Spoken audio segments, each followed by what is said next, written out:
খুব কষ্ট দিয়ে কষ্ট দিয়ে মারা। কুষ্টিয়ার দৌলতপুরে আধিপত্য বিস্তারকে কেন্দ্র করে দুপক্ষের সংঘর্ষে একজন নিহত হয়েছেন, আহত হয়েছেন অন্তত 5 জন। নিহত সারফান সর্দার, বয়স 50।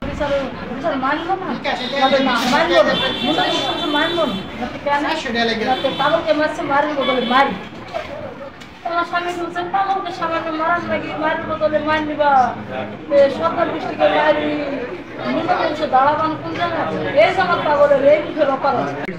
নামাজের জামাত চলছে সেই সময় ওই আহাদুলের ভাই হচ্ছে সোহেল, সাদ্দাম, তারপরে ওদের আরও কিছু লোকজন বংশের মঙ্গল বংশের, তারা এসে মসজিদের সামনে ককটেল বোম ফাটাইছে, 3 রাউন্ড গুলি করেছে।